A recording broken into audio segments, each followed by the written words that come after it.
Hi hello എന്തൊക്കെയുണ്ട് വിശേഷം എല്ലാവർക്കും സുഖമാണോ? അപ്പോൾ ഇന്ന് നമ്മൾ ഒരു വെറൈറ്റി വീഡിയോയും കൊണ്ട് വന്നതാണ്. എല്ലാ വർഷവും നമ്മൾ ഇങ്ങനെയുള്ള ഭക്ഷണങ്ങളൊക്കെ കഴിക്കലുണ്ട്.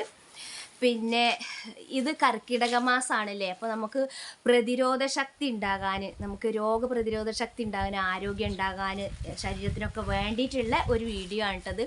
അപ്പോൾ ഈ കർക്കിടക മാസത്തിലാണ് പത്തലത്തോരൻ കഴിക്കാറിയണം പണ്ടുള്ള ആൾക്കാർ. എൻ്റെ ഉമ്മയുണ്ട്, ഉമ്മയൊക്കെ ഉണ്ട്, ഓരൊക്കെ അങ്ങനെ ഉണ്ടാക്കി കഴിക്കലുണ്ട് കേട്ടോ. അപ്പം ഞാൻ ഈ പത്തല ഇട്ടിട്ടാണ് തോരൻ ഉണ്ടാക്കുന്നത്. പിന്നെ അപ്പോൾ നമ്മൾ അതും കൂട്ടിയിട്ട് കർക്കിടക മാസത്തിൽ ഒരു പ്രാവശ്യമെങ്കിലും കഴിക്കണം. ഈ കർക്കിടക മാസത്തിൽ ഇങ്ങനെയുള്ള ഭക്ഷണങ്ങളൊക്കെ കഴിക്കണം നമ്മൾ ആരോഗ്യത്തിന് നല്ലതാണ് കേട്ടോ. അപ്പോൾ ഞാൻ എന്തൊക്കെയാണ് ഈ പത്തിലത്തോരനിൽ ഇടണത് എന്ന് കാണിച്ചു തരാൻ വേണ്ടിയിട്ടാണ് ഞാൻ വന്നിട്ടുള്ളത്. അപ്പോൾ ഇതൊക്കെ എൻ്റെ വീട്ടിൽ, എൻ്റെ സ്വന്തം വീട്ടിൽ ഉമ്മാൻ്റെ അടുത്ത് നിന്ന് ഉണ്ടായിട്ടുള്ള ഇലകളാണ് കേട്ടോ. വേറെ എവിടുന്നും കിട്ടിയതല്ല, വീട്ടിൽ നിന്ന് ഉമ്മാൻ്റെ അടുത്ത് നിന്ന് കൊണ്ടുവന്നതാണ് കേട്ടോ. അപ്പോൾ ഇനി അവിടെ 10-ലേറെ ഇലകളുണ്ട്. അപ്പോൾ കൂടുതൽ ഇല ആവും വിചാരിച്ചിട്ട് ഞാൻ എടുക്കാത്ത ഇലകളുണ്ട് കേട്ടോ. അപ്പോൾ എനിക്കിഷ്ടമുള്ള ഇലകൾ മാത്രമേ ഞാൻ അവിടെ നിന്ന് എടുത്തിട്ടുള്ളൂ. ഒന്ന് ഇതാക്കണ് പിന്നെ ചേനൻ്റെ ഇലയാണ്. അപ്പോൾ ഞങ്ങൾക്ക് വീഡിയോയിൽ കുറച്ച് കാണിക്കണുള്ളൂ. ചേനൻ്റെ ഇല നമുക്ക് എത്രയാണ് ആവശ്യത്തിനുള്ളതെങ്കിൽ ചേനൻ്റെ ഇല എടുക്കണം. പിന്നെ ഇതാക്കണ് രണ്ടാമത് ഞാൻ എടുത്തിക്കണത്. അപ്പോൾ നിങ്ങളൊക്കെ അഭിപ്രായങ്ങളും നിർദ്ദേശങ്ങളൊക്കെ കമൻ്റ് ആയിട്ട് പോന്നോട്ടെ. കാരണം പിന്നെ നിങ്ങൾ ഇങ്ങനെ ഉണ്ടാക്കലുണ്ടോ എന്നൊക്കെ ഉള്ളത് ഒന്ന് പറയണം കേട്ടോ. പിന്നെ രണ്ടാമത് ഞാൻ എടുത്തിട്ടുള്ളത് പാൽച്ചേമ്പിൻ്റെ ഇലയാണ് കേട്ടോ. ഇതും ഇവിടെ കൊതുകുണ്ട്. പാൽച്ചേമ്പിൻ്റെ ഇലയാണ് കേട്ടോ. പാൽച്ചേമ്പിൻ്റെ ഇല 3-4 എടുത്തിട്ടുണ്ട്. പിന്നെ ഞാൻ ചെറിയ ചേമ്പിൻ്റെ ഇലയാണ് എടുത്തിട്ടുള്ളത് കേട്ടോ. ചെറിയ ചേമ്പ് ഇതാണ്, ചെറിയ ചേമ്പിൻ്റെ ഇല 2 എടുത്തിട്ടുണ്ട്. അതുപോലെ തന്നെ ഇത് ഒരു വയലറ്റ് തണ്ടായിട്ടുള്ളൊരു ചേമ്പാണ് കേട്ടോ, താള് എന്നൊക്കെ പറയും. ഇത് എടുത്തിട്ടുണ്ട് കേട്ടോ. അപ്പോൾ ഈ ചേമ്പിൻ്റെ ഇലന്ന് പറഞ്ഞിട്ടുണ്ടെങ്കിൽ 2 സൈസായി. പിന്നെ 3 സൈസ് ചേമ്പിൻ്റെ ഇല ഉണ്ട്. പിന്നെ ഈ ചേനൻ്റെതും കൂടി കൂട്ടിയിട്ട് ഇപ്പോൾ 4 സൈസ് ഇലകളായിട്ടോ. അപ്പോൾ നമുക്ക് ഉപ്പേരിക്ക് എത്രയാണ് വേണ്ടത് വെച്ചെങ്കിൽ അത് എടുക്കുക. അപ്പോൾ നമ്മൾ എന്ത് ചെയ്യുകയെന്നറിയോ, നമ്മൾ ഈ ഇലകളൊക്കെ വെക്കുമ്പോൾ, ഇനി മറ്റുള്ള ഇലകൾ ഞാൻ കാണിച്ചു തരാം, അതിൻ്റെ മുന്നേ ഇതിൻ്റെ കാര്യം ഞാൻ പറഞ്ഞുതരാം. നമ്മൾ ഈ ഇലകൾ ചൊറിയുന്ന സാധനങ്ങളാണ്. വെന്തിട്ടില്ലെങ്കിൽ നമ്മളെ നാവും ഒക്കെ ചൊറിയും. കഴിക്കുമ്പോൾ നാവും ചുണ്ടൊക്കെ അണ്ണാക്കൊക്കെ ചൊറിയും. അതുപോലെ തന്നെ കഴുകുമ്പോഴൊക്കെ നല്ലോണം ശ്രദ്ധിക്കണം ഇതിൻ്റെ കറകൾ കേട്ടോ. കയ്യുമായ അങ്ങനെ ചൊറിഞ്ഞുകൊണ്ടേ ഇരിക്കും. ഇപ്പം തന്നെ എനിക്കിതിൻ്റെ നീരായിട്ട് കറയിട്ട് ചൊറിയുന്നുണ്ട്. അപ്പോൾ ഈ 4 സൈസ് ഇലകൾ, 3 സൈസ് ചേമ്പിൻ്റെ ഇലയും ഈ ചേനൻ്റെ ഇലയും ചെറുതായിട്ട് നുറുക്കിയിട്ട് കുക്കറിൽ ഇത്തിരി വെള്ളം കുടഞ്ഞിട്ട് നല്ല ഒന്ന് വേവിച്ചെടുക്കണം കേട്ടോ. കാരണം അത് പിന്നെ നല്ല വേവുള്ളതാണ് ഈ സംഭവം. മറ്റേ ഇലയൊക്കെ പെട്ടെന്ന് വെന്ത് കിട്ടുന്നതാണ്. അപ്പോൾ 4 ഐറ്റംസ് ഇല ഞങ്ങൾക്ക് കാണിച്ചു തന്നു കേട്ടോ. ഇനി 5-ാമത്തെ ഐറ്റംസ് അറിയണത് മുളകിൻ്റെ ഇലയാണ്. മുളകിൻ്റെ ഇല ഇതാക്കണത് ഞാൻ കുറച്ചേ ഇപ്പോൾ എടുത്തിട്ടുള്ളൂ, ഇപ്പോൾ വീഡിയോ ചെയ്യാൻ വേണ്ടിയിട്ടാണ്. അപ്പോൾ ഇത് നാളെയാണ് ഞാനിത് തോരൻ ഉണ്ടാക്കുക. ഇന്ന് വൈകുന്നേരമാണ് ഞാനിത് വീഡിയോ എടുക്കുന്നത്. അപ്പോൾ കുറച്ച് എടുത്തിട്ടുള്ളൂ, ബാക്കി ഇതിലേക്കുള്ള ഇലകൾ നാളെയാണ് എടുക്കാൻ പോകും കേട്ടോ. അപ്പോൾ അത് 5-ാമത്തത് മുളകിൻ്റെ ഇല എടുത്തിട്ടുണ്ട്. ഇനി കുറച്ചും കൂടി വേണമെങ്കിൽ നമുക്ക് ഇതിലേക്ക് എടുക്കാം. പിന്നെ 6-ാമത്തെ ഇല എന്ന് പറയുന്നത് മത്തൻ്റെ ഇലയാണ് കേട്ടോ. ഇതാക്കണ് മത്തൻ്റെ ഇല എന്ന് പറയുന്നത് ഇമ്മാൻ്റെ അടുത്ത് ഇഷ്ടം പോലെ ഉണ്ട് കേട്ടോ. മത്തനും കുമ്പളത്തിൻ്റെ ഇലയൊക്കെ ഉണ്ട്. പിന്നെ കുമ്പളം ഞാൻ എടുത്തിട്ടില്ല. കുമ്പളത്തിൻ്റെ ഇല നല്ല ടേസ്റ്റ് തന്നെയാണ്, പക്ഷേ എനിക്ക് കുമ്പളത്തിൻ്റെ ഇല ഇഷ്ടമല്ലാത്തത് കൊണ്ട് തന്നെ ഞാൻ കുമ്പളത്തിൻ്റെ ഇല എടുത്തിട്ടില്ല കേട്ടോ. അപ്പോൾ മത്തൻ്റെ ഇല എടുത്തിട്ടുണ്ട്. മത്തൻ്റെ ഇല നമുക്ക് എത്ര വേണമെങ്കിലും എടുക്കാം. അപ്പോൾ എത്ര, ഈ 3, 4, 5, 6 ഐറ്റംസ് ഞാൻ ഇപ്പോൾ നിങ്ങൾക്ക് കാണിച്ചു തന്നു കേട്ടോ. 6 ഐറ്റംസ് കാണിച്ചു തന്നു. ഇനി 7-ാമത്തെ ഐറ്റംസാണ് കഞ്ഞിത്തൂവ. അപ്പോൾ ഈ കഞ്ഞിത്തൂവ ഇത് ഭയങ്കര ചൊറിച്ചിലാണ്. ഇതൊക്കെ കൈകാര്യം ചെയ്യുമ്പോൾ നമ്മൾ നല്ലോണം സൂക്ഷിക്കണം. ഇത് മേത്തായാൽ ചൊറിഞ്ഞ് നമ്മൾ ജീവൻ പോകും. അങ്ങനെയാണ് കേട്ടോ. അപ്പോൾ 3, 1, 4, 5, 6, 7 ഐറ്റംസ് ഇല നിങ്ങൾക്ക് കാണിച്ചു തന്നു കേട്ടോ. ഇനി 7ക്ക് 3 കൂടി ആയാലേ 10 ഇല ആവുള്ളൂ അല്ലേ. അപ്പോൾ ഇതാക്കണ് ഇത് പച്ചച്ചീര. ഇത് വീട്ടിൽ തന്നെ ഉള്ളതാണ്. ഇതെടുക്കണം. ഉപ്പേരിക്ക് എത്രയാണ് വേണ്ടത് വെച്ചെങ്കിൽ ഇതെടുക്കണം. പിന്നെ 8-ാമത്തതാണത്. 9-ാമത്തതാക്കണ് മൈസൂർ ചീര. ഇതും തന്നെ നമുക്ക് ആവശ്യത്തിനുള്ളത് എടുക്കുക. അപ്പോൾ തോരനൊക്കെ വെക്കുമ്പോൾ ഇത് ഇഷ്ടം പോലെ വേണം, എന്നാലേ തോരനുണ്ടാവുള്ളൂ. പിന്നെ ഞാൻ എടുത്തിട്ടുള്ളൊരു ചീര എന്ന് പറഞ്ഞിട്ടുണ്ടെങ്കിൽ ഇതാണ് കേട്ടോ. ഒരു ചുവന്ന ചീരയാണ്. ഒരുപാട് പോഷക ഗുണങ്ങളുള്ള ചീരയാണ്. പക്ഷേ ഇതൊന്നും ആൾക്കാർ വെക്കൂല എന്നുള്ളതാണ് കേട്ടോ. പിന്നെ ഇത് ടേസ്റ്റ് കുറവാണ്, ഒരു കൊഴുപ്പാണ് ഇതിന് വരിക. പിന്നെ അതുപോലെ തന്നെ ഇതുപോലെ ടേസ്റ്റ് കുറവുള്ള സാമ്പാർ ചീര ഉണ്ട് പച്ച, അതൊന്നും ഞാൻ എടുത്തിട്ടില്ല കേട്ടോ. അപ്പോൾ 10 ഇലകൾ ഞങ്ങൾക്ക് കാണിച്ചു തന്നു. ഇനിയിപ്പോൾ വീട്ടിലെടുക്കുകയാണെങ്കിൽ ചെരങ്ങൻ്റെ ഇല ഉണ്ട്, കുമ്പളത്തിൻ്റെ ഇല ഉണ്ട്, അങ്ങനെയൊക്കെ ഉണ്ട്. പിന്നെ ഒന്നും കൂടി ഉണ്ട് ഞാൻ ഇവിടെ ഉള്ള എടുത്തിട്ട്, എല്ലാവരും മുരിങ്ങൻ്റെ ഇല മുരിങ്ങൻ്റെ കാര്യം കർക്കിടക മാസത്തിൽ മുരിങ്ങൻ്റെ ഇല. അപ്പോൾ ഇത് 11ാമത്തെ ഇല കേട്ടോ. ഞാനിത് മുരിങ്ങൻ്റെ ഇല എന്തായാലും ഇടും. കാരണം പിന്നെ പണ്ടുള്ള ആൾക്കാർ തന്നെ പറയും മുരിങ്ങൻ്റെ ഇല കട്ടാണ് കർക്കിടക മാസത്തിൽ ഉപയോഗിക്കാൻ പാടില്ല എന്നൊക്കെ വെറുതെ പറയാണ്. ഞാൻ കർക്കിടക മാസത്തിൽ ഇങ്ങനെ 10 ഇല വെക്കണ കൂട്ടത്തിൽ എൻ്റെ അമ്മയും ഞങ്ങൾ മുരിങ്ങൻ്റെ ഇല ഇടലുണ്ട്. അപ്പോൾ മുരിങ്ങൻ്റെ ഇല ഇട്ടുങ്ങാണ്ടാണ് ഞാൻ ഈ തോരൻ ഉണ്ടാക്കാൻ പോകണം. അപ്പോൾ മുരിങ്ങൻ്റെ ഇല ഏറ്റവും ലാസ്റ്റ് ഇടുക. അപ്പോൾ മറ്റുള്ള ഇലകളൊക്കെ നമ്മൾ കഴുകി നുറുക്കി വൃത്തിയാക്കി വെക്കുക. ചേമ്പിൻ്റെ ഇലകൾ 3 ഐറ്റംസും ചേനൻ്റെ തണ്ടോട് കൂടിയിട്ടുള്ള ഇലകളും ചെറുതാക്കി നുറുക്കി കഴുകിയിട്ട് നമ്മൾ കുക്കറിൽ ഇത്തിരി ഉപ്പിട്ടിട്ട് വെള്ളം തളിച്ച് കുക്കറിൽ 2 വിസിൽ അത് വെന്തതിൻ്റെ ചൊറി പോട്ടെ. എന്നിട്ട് അത് നമുക്കൊരു ചീനച്ചട്ടിക്ക് മാറ്റിയിട്ട് ഈ കണ്ട ഇലകളൊക്കെ ഇട്ട് വേവിച്ചിട്ട് ഏറ്റവും ലാസ്റ്റാണ് നമ്മൾ മുരിങ്ങൻ്റെ ഇല ഇട്ട് ഇളക്കേണ്ടത് കേട്ടോ. മുരിങ്ങൻ്റെ ഇലയും നാളികേരവും പച്ചമുളകും ഒക്കെ ചതച്ചിട്ടതും ഒരുമിച്ചിട്ടിട്ട് വേണം നമ്മളെ ഈ ഒരു സംഭവം റെഡിയാക്കാൻ വേണ്ടിയിട്ട് കേട്ടോ. അപ്പോൾ നിങ്ങളൊക്കെ ഇങ്ങനെ ചെയ്യലുണ്ടെങ്കിൽ കമൻറ്റ് ചെയ്യണം. പിന്നെ ഇങ്ങനെയുള്ള സംഭവങ്ങൾ ഉണ്ടാക്കലുണ്ട് എന്നുണ്ടെങ്കിൽ ഒന്ന് കമൻറ്റിലൂടെ അറിയിക്കണം കേട്ടോ. അപ്പോൾ നമ്മളെ വീഡിയോ ഇഷ്ടമായിട്ടുണ്ടെങ്കിൽ നിങ്ങൾ ലൈക്ക് ചെയ്യണം. ഇനിയിപ്പോൾ ഈ കർക്കിടക മാസത്തിൽ ഇത് കർക്കിടക മാസം കഴിയോളം ഇങ്ങനെയുള്ള ഇലകൾ വെച്ച് തിന്നാന്നുള്ളതാണ്.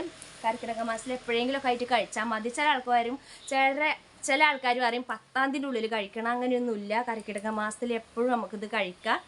ഇനിയിപ്പോൾ ഒരു പ്രാവശ്യം കഴിച്ചിട്ട് 2ാമത്തെ പ്രാവശ്യം കഴിക്കുക. എത്ര പ്രാവശ്യം വേണമെങ്കിൽ കഴിക്കുക. ഇലക്കറി എത്ര നമ്മൾ കഴിക്കണം അത്രയും നമ്മളെ ശരീരത്തിന് പ്രതിരോധ ശക്തി ഉണ്ടാവുകയാണ് ചെയ്യുക. മുരിങ്ങൻ്റെ ഇല എന്നൊക്കെ പറയുന്നത് വിറ്റാമിനാണ്, വൈറ്റമിൻസാണ് മുരിങ്ങൻ്റെ ഇലയിലുള്ളത്. അപ്പോൾ മുരിങ്ങൻ്റെ ഇലയൊക്കെ സ്ഥിരമായിട്ട് കഴിക്കുന്നത് നല്ലതാണ്. അപ്പോൾ ഞാൻ മുരിങ്ങൻ്റെ ഇല എത്ര എടുത്തിട്ടുണ്ട്. ഈ ഇലകളൊക്കെ പാടിട്ടിട്ടാണ് 10 ഇല തോരൻ ഉണ്ടാക്കുന്നത്. നാളികേരവും നമുക്ക് വെളുത്തുള്ളി വേണമെങ്കിൽ ഇടാം, ചെറിയുള്ളി വേണമെങ്കിൽ ഇടാം. അങ്ങനെയുള്ള സംഭവങ്ങളൊക്കെ ഇട്ടിട്ട് നമുക്ക് ഈ തോരൻ ഉണ്ടാക്കട്ടോ. അപ്പോൾ ഞാനിതെങ്ങനെ ഉണ്ടാക്കുന്നതും കൂടി നിങ്ങൾക്ക് ഒന്ന് കാണിച്ചു തരാം. അപ്പോൾ എല്ലാവരും വരി. നമ്മളെ വീഡിയോ ഇഷ്ടമാണെങ്കിൽ നിങ്ങൾ ഈ കർക്കിടക മാസത്തിൽ തന്നെ ഈ വീഡിയോ നിങ്ങൾ എല്ലാവർക്കും ഒന്ന് ഷെയർ ചെയ്ത് കൊടുക്കണം. അപ്പോൾ നമുക്ക് ഈ പെട്ടെന്ന് തന്നെ വീഡിയോ ചേമ്പ് ചേന ഇല കഴുകിയിട്ട് കുക്കറിൽ വേവിച്ചെടുക്കാം കേട്ടോ. അതാ ചേമ്പിൻ്റെയും ചേനേൻ്റെയും ഇല നമ്മൾ നല്ലതുപോലെ കഴുകിയിട്ട് കുക്കറിൽ വേവിച്ചെടുക്കാൻ പോവുകയാണ്. അപ്പോൾ കുറച്ച് വെള്ളം ഒഴിച്ചാൽ മതി. ഇതെന്ന് പറഞ്ഞിട്ട് നല്ല കറുള്ള സാധനമാണ് കേട്ടോ. അപ്പോൾ കറ നല്ലതുപോലെ 2-3 പ്രാവശ്യം കഴുകണം. നല്ലോണം കഴുകിയിട്ട് വേണം നമ്മൾ കുക്കറിൽ. ഇത് വെള്ളമൊന്നും ഒഴിക്കേണ്ട, ഇതിൽ തന്നെ വെള്ളം ഉണ്ടാവും കേട്ടോ. ഇങ്ങനെ കഴുകണതിൽ. കാരണം ഇതിൽ ഒരു കറ വരും ഈ വെള്ളത്തിൽ. ഈ ഇലകളുടെ കറയാണ്. അപ്പോൾ അത് 1-2 പ്രാവശ്യം നമ്മളിങ്ങനെ കഴുകി വാരണം. പിന്നെ അത് മാത്രമല്ല ഇല നമ്മൾ നുറുക്കണീൻ്റെ മുന്നേ ഒന്ന് കഴുകണം കേട്ടോ. കാരണം ഇപ്പോൾ ഈ ഒച്ചുകൾ അതുപോലുള്ള പുഴുക്കൾ ഒക്കെ മഴക്കാലമായതുകൊണ്ട് ഇഷ്ടം പോലെ ഉണ്ട്. അപ്പോൾ അതിൻ്റെയൊക്കെ അഴുക്കും വിഷമൊക്കെ പോകണമെങ്കിൽ ഇങ്ങനെ 2-3 പ്രാവശ്യം കഴുകിയെടുക്കണം കേട്ടോ. ഇതിപ്പോൾ നമ്മൾ ചെറിയ ചേമ്പിൻ്റെ ഇല ഉണ്ട്, താളിൻ്റെ ഇല ഉണ്ട്, ചേനേൻ്റെ ഇല ഉണ്ട്, പാൽച്ചേമ്പിൻ്റെ ഇല ഉണ്ട്. അങ്ങനെ 3 സൈസ് ഇലകളാണ് കേട്ടോ നമ്മളത് കുക്കറിൽ വേവിക്കാൻ പോണത്. ഇനി ഒരു പ്രാവശ്യം കൂടി കഴുകണം. ഇത് ഉണ്ടാക്കിയാലൊക്കെ നല്ല ടേസ്റ്റാണ്. ടേസ്റ്റിനേക്കാൾ ഉപരി നല്ല ഗുണമാണ്. അപ്പോൾ എല്ലാവരും ഇങ്ങനെ ഈ കർക്കിടക മാസത്തിലേ ഇതൊക്കെ ഒരു ഒറ്റമൂലി മരുന്ന് പറഞ്ഞതുപോലെ എന്താ പറയുക, ശരീരത്തിന് ആവശ്യമായിട്ടുള്ള പോഷക ഗുണങ്ങളുള്ള ഭക്ഷണങ്ങളാണ്. പണ്ടുള്ള കാലത്ത് എല്ലാവരും കഴിച്ചിരുന്നു. ഇപ്പോൾ എല്ലാവർക്കും മടിയാണ് കഴിക്കാൻ. ഇപ്പോൾ കുട്ടികൾക്കൊന്നും ഇത് ഇഷ്ടമുണ്ടാവില്ല. കാരണം കുട്ടികളൊക്കെ നമ്മൾ ശീലിപ്പിക്കണതാണ് കേട്ടോ. ഞാനിവിടെ എൻ്റെ മക്കൾക്ക് ഇങ്ങനെയുള്ളതൊക്കെ കൊടുക്കും. അപ്പം ഇനി ഒന്നും കൂടെ കഴുകട്ടോ. 3ാമത്തെ പ്രാവശ്യമാണിതേ. കാരണം ഇതിലൊക്കെ ഒച്ചുകളും കാര്യങ്ങളും ഒക്കെ അരിച്ച് പോയിട്ടുണ്ടാവും. ഇങ്ങനെ പിഴിഞ്ഞിട്ട് നമുക്ക് കുക്കറിൽ ഉപ്പിട്ട് മാത്രം വേവിച്ചെടുക്കാം കേട്ടോ.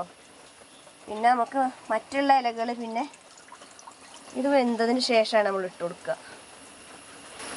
കുറച്ച് ഉപ്പിട്ടിട്ട് നമുക്ക് ഈ ഇല ഒന്ന് വേവിച്ചെടുക്കാം. അപ്പോൾ ആ ഇലകൾ കുക്കറിൽ വേവുമ്പോഴത്തേനും കുക്കറിൽ വിസിൽ വരുന്നിട്ടുണ്ട്. മത്തൻ്റെ ഇല, പിന്നെ കൂവേൻ്റെ ഇല, ചീരൻ്റെ ഇലകൾ 3 സൈസ് ചീരൻ്റെ ഇലയും മുളകിൻ്റെ ഇല ഇതാണ് 3 സൈസ് ചീരൻ്റെ ഇലകളുണ്ട്. പച്ചച്ചീര, പിന്നെ എന്താ പറയുക മൈസൂർ ചീരൻ്റെ ഇല അതും ആ പച്ചനെയാണ്. പിന്നെ ചുവന്ന ചീര, 3 ചീരൻ്റെ ഇല, മത്തൻ്റെ ഇല, കൂവൻ്റെ ഇല. പിന്നെ മറ്റുള്ള ഇലകൾ അടുപ്പത്ത് വെച്ചിട്ടുണ്ട്. ഇതിൽ മുളകിൻ്റെ ഇലയും കൂടെ ഉണ്ട് കേട്ടോ. അതൊക്കെ ഒന്ന് കഴുകി വൃത്തിയാക്കി വെക്കട്ടെ കേട്ടോ. നമ്മൾ നല്ലോണം കഴുകി വെക്കുക. അത് വെന്തിട്ട് നമുക്ക് ഇതും കൂടെ ഇട്ട് കൊടുക്കണം. ഇതിലേക്ക് നാളികേരം വേണം, ഒക്കെ വേണം. ഇതിലേക്ക് നാളികേരം, പച്ചമുളക്, കാന്താരിയാണ് കേട്ടോ ഞാനിതിലിടുന്നത്. നല്ല കാന്താരി ഉണ്ട്, നമ്മളെ വീട്ടിൽ തന്നെ ഉണ്ടായ കാന്താരിയാണ് കേട്ടോ. കാന്താരിയും കൂടെ ഇട്ടിട്ടാണ് നമ്മളിത് ഉണ്ടാക്കാൻ പോണത്. എല്ലാ ഇലകളും ഇതിൽ നുറുക്കി കൂട്ടി. പൂവൻ്റെ ഇല മാത്രം അത് മാറ്റി വെച്ചു, അത് കഴുകുമ്പോൾ അല്ലെങ്കിൽ കയ്യിൽ ഒറിയും. അപ്പോൾ ഇതാ നമ്മുടെ ഇലത്തോരനിൽ നാളികേരം ചിരകി വെച്ചിട്ടുണ്ട്. നാളികേരം ഇവിടെ കുറച്ച് നല്ല ജീരകം ഇട്ടിട്ടുണ്ട് കേട്ടോ. അത് ചക്കക്കൂട്ടാനൊക്കെ ഉള്ളതാണ്. ഇതിലേക്ക് ദയ്യൊരു മുറി നാളികേരം കൂടിയും ചിരകണം, ചക്കക്കൂട്ടാൻ വെക്കാൻ വേണ്ടിയിട്ടാണ് കേട്ടോ. അപ്പോൾ ഈ നല്ല ജീരകം കൂട്ടണ്ട, ഈ നാളികേരം മാത്രമാണ് ഇലത്തോരനിലേക്ക് ചതക്കണത്. പിന്നെ അതാ നമ്മളെ ഈ കാന്താരി, നല്ലോണം കുറച്ച് കാന്താരി അങ്ങോട്ട് ചതച്ചിട്ട് നമുക്ക് ഇലത്തോരൻ ഉപ്പേരി വെക്കാം. ഇലകളെല്ലാം കഴുകി വാരി വെച്ചിട്ടുണ്ട്. അതുപോലെ തന്നെ കുക്കറിൽ വേവിച്ചിട്ട് ചേമ്പിൻ്റെ ഇലകൾ, പാൽച്ചേമ്പിൻ്റെ ഇല, ചെറിയ ചേമ്പിൻ്റെ ഇല, അതുപോലെ ചേനൻ്റെ ഇല വേവിച്ചിട്ടുണ്ട് കേട്ടോ. ഇതിലാണ് നമ്മൾ ഉണ്ടാക്കുന്നത്. പിന്നെ ഞാൻ നമ്മുടെ വിറകടുപ്പത്ത് ചോറ് മാത്രം വെച്ചിട്ടുള്ളൂ. അതിൽ തീ കാണുന്നുണ്ടാവും. പിന്നെ കാരണം ഇവിടെ നമ്മൾ പുതിയ അടുക്കളക്ക് വേസ്റ്റ് കുഴി കുത്തുകയാണ് കേട്ടോ. അപ്പോൾ എനിക്ക് അവിടെ നിന്ന് പാചകം ചെയ്യാൻ വളരെ ബുദ്ധിമുട്ടാണ്. കഷ്ടപ്പെട്ടിട്ടാണ് അവിടെ ചോറും ഒരു കറി ഞാൻ ഉണ്ടാക്കിയത് കേട്ടോ, പണിക്കാർക്ക് കൊടുക്കാൻ വേണ്ടിയിട്ട്. അപ്പോൾ വേസ്റ്റ് കുഴി കുത്തി തുടങ്ങുന്നുള്ളൂ, കുത്തി കഴിഞ്ഞിട്ടില്ല. അപ്പോൾ ഇത് പടുക്കാനുണ്ട് കൂട്ടുകാരെ, ഇത് പടുക്കണം. അതിന് വേണ്ടി കല്ലൊക്കെ അടുപ്പിച്ച് കൊണ്ടുവന്നിട്ടിട്ടുണ്ട്. ഇനി റോട്ടിൽ കല്ലുണ്ട് കേട്ടോ കൊണ്ടുവരാൻ. അപ്പോൾ നമ്മൾ അടുക്കളപ്പണി തറകെട്ടൽ മാത്രം കഴിഞ്ഞിട്ടുള്ളൂ, വേറെ ഒന്നും ചെയ്തിട്ടില്ല. അപ്പോൾ നിങ്ങളെല്ലാവരും പ്രാർത്ഥനയിൽ ഉൾപ്പെടുത്തണം, പെട്ടെന്ന് വീട് പണി തീരാൻ വേണ്ടിയിട്ട് കേട്ടോ. അപ്പോൾ അത് ആ സാധനങ്ങളൊക്കെ ഇവിടെ ഇങ്ങനെ വെച്ചിട്ട് ആ ഗ്യാസുമ്മലാണ് ഞാൻ കുക്ക് ചെയ്യുന്നത് കേട്ടോ. ഇലത്തോരൻ ഇനി ഉണ്ടാക്കുന്നത്, മീൻ ഉണ്ടാക്കുന്നതൊക്കെ അങ്ങനെയാണ്. അപ്പോൾ ഇവിടെ ബുദ്ധിമുട്ടാണ് പാചകം ചെയ്യാൻ. അപ്പോൾ നമുക്ക് ഉപ്പേരി ഉണ്ടാക്കാൻ പോകട്ടോ. ഇനി ഇതാ ഞാൻ നമ്മുടെ ഇലകൾ ഇതാ ഈ വെന്ത ഇലയിലേക്ക് ഇട്ട് കൊടുക്കുകയാണ്. അപ്പോൾ ഇതിൽ വെള്ളം ഉണ്ട് കേട്ടോ, കണ്ടോ? ഈ വെള്ളത്തിൽ കടന്നിട്ട് ഇതൊന്നും കൂടെ അതെല്ലാം കൂടെ കടന്നിട്ട് ഒന്ന് വെന്ത് കിട്ടും. നമ്മളെ കർക്കിടക മാസത്തിൽ ഇങ്ങനെയുള്ള ഭക്ഷണങ്ങൾ കഴിക്കണം. ഈ ഇലകൾ എന്ന് പറഞ്ഞിട്ടുണ്ടെങ്കിൽ പ്രകൃതിയിൽ നിന്നുണ്ടായിട്ടുള്ള ഒരു വിഷമോ കാര്യങ്ങളൊന്നും ഇല്ലാത്ത ഇലകളാണ്. ഈ ഇലക്കറികൾ നമ്മൾ തോരനുകൾ എന്താ പറയുക, ഈ കർക്കിടക മാസത്തിൽ മാത്രമല്ല ഡെയിലി നമ്മളെ ഭക്ഷണത്തിൽ ഇത് ഉൾപ്പെടുത്തുകയാണെങ്കിൽ നമുക്ക് രോഗപ്രതിരോധ ശേഷി ഉണ്ടാകാനൊക്കെ നല്ലതാണ്. അപ്പോൾ ഇതൊന്ന് നന്നായിട്ടൊന്ന് ഇളക്കി കൊടുക്കട്ടെ കേട്ടോ ഞാൻ. അപ്പോൾ അതാ ഇലത്തോരനിലേക്ക് കുറച്ച് മുരിങ്ങലയും കൂടി ഇട്ട് കൊടുക്കട്ടോ.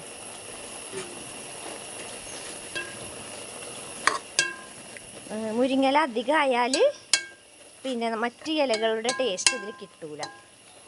അല്ലെങ്കിൽ ഇതിനൊരു വേറെ വെറൈറ്റി ടേസ്റ്റ് ആവും. കാരണം എല്ലാ ഇലകളും ആണല്ലോ.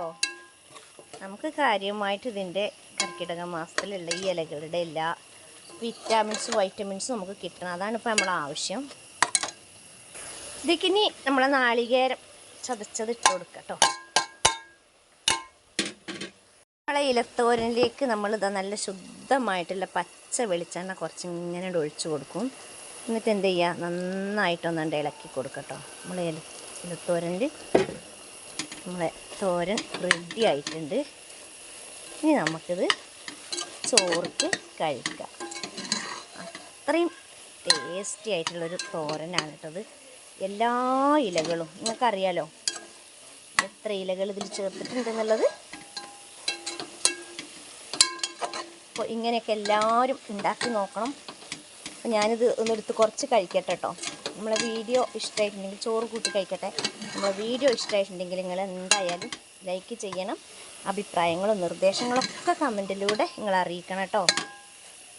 ആരൊക്കെ പത്തലത്തോരൻ ഉണ്ടാക്കി കർക്കിടക മാസത്തിൽ ഇലക്കറി ആരെങ്കിലും കൂട്ടിയോ അതൊക്കെ ഒന്ന് അറിയിക്കണേ. നമ്മുടെ ഇലക്കറി മാത്രമല്ല, ഇന്ന് ചക്കക്കൂട്ടാനും ഉണ്ട്. ചക്കക്കൂട്ടാനും ഇതാ ഇവിടെ റെഡി ആയിട്ടുണ്ട് കേട്ടോ. ചക്കയൊക്കെ ഈ കാലത്ത് കർക്കിടക മാസത്തിൽ നല്ലൊരു സാധനമാണ്. അതിനേക്കാളും വൈറ്റമിൻസും എല്ലാം ഉള്ള സംഭവമാണ് നമ്മളെ ഇലത്തോരൻ. അപ്പോൾ വീഡിയോ ഇഷ്ടമായി എന്ന് വിചാരിക്കുന്നുണ്ട്. അപ്പോൾ ഞാനിതൊന്ന് എടുത്ത് കുറച്ച് ചോറ് കഴിക്കട്ടെ.